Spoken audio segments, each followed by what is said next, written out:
Football দলের ক্যাম্পে ঈদের উৎসব, পরিবাগে নামাজ আদায় হামজা জামালদের।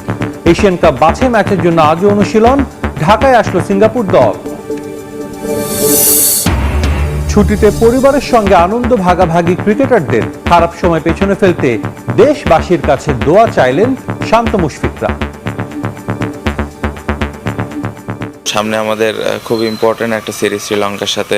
বাংলাদেশ দল আগের থেকে বেটার পারফরমেন্স করবে। সবাইকে ঈদুল আজহার ঈদ মোবারক জানাই। রিসেন্টলি একটু পারফরমেন্স খারাপ হচ্ছে, বাট ইনশাল্লাহ আমি আশাবাদী যে শ্রীলঙ্কা সিরিজ থেকে বাংলাদেশ টিম আগের মতো ইনশাল্লাহ ফর্মে আবার ফিরে আসবে।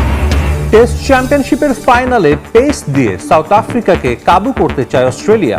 বোল্যান্ডের সঙ্গে প্রতিদ্বন্দ্বিতা উপভোগ করছেন হেজেলউড, ওপেনিং ভাবনায় লাবুশেইন। এবং বেশ কয়েকটি ক্লাব থেকে প্রস্তাব পেলেও ফিরিয়ে দিয়েছেন ক্রিস্টিয়ানো রোনালদো। ফিফা ক্লাব বিশ্বকাপে খেলবেন না CR7, ইয়ামালের সঙ্গে তুলনাও পছন্দ নয় পর্তুগিজ তারকার।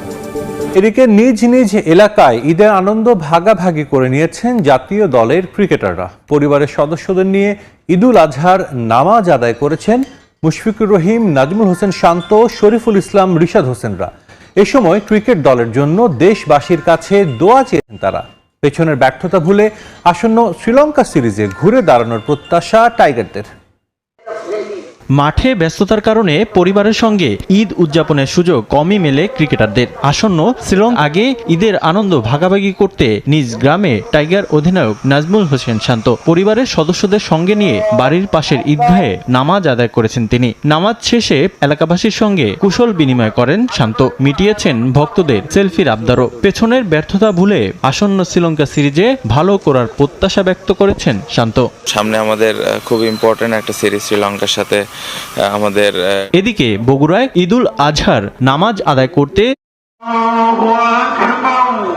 নিজ গ্রামে ছেলে এবং পরিবারের অন্যান্য সদস্যদের নিয়ে নামাজ আদায় করেছেন মুশি। নামাজ শেষে এলাকাবাসীর সঙ্গে কোলাকুলি করে ঈদের আনন্দ ভাগাভাগি করেন এই উইকেট রক্ষক ব্যাটার। এ সময় তার পরিবার ও জাতীয় দলের জন্য দোয়া চেয়েছেন মুশফিক। এই সিনিয়র ক্রিকেটারের প্রত্যাশা, ব্যর্থতা ভুলে আসন্ন শ্রীলঙ্কা সিরিজে ঘুরে দাঁড়াবে টাইগাররা। সবাইকে ঈদুল আজহার ঈদ মোবারক জানাই। দোয়া চাইবো, সামনে আমাদের বাংলাদেশ টিমের অনেক খেলা আছে এবং ইনশাল্লাহ আশা করছি আমরা চেষ্টা করে যাচ্ছি ভালো কিছু করার। হ্যাঁ, হয়তো আবার ফিরে আসবো। আকর্ষণীয় সাজে ঈদ উদযাপন করেছেন শরীফুল ইসলাম।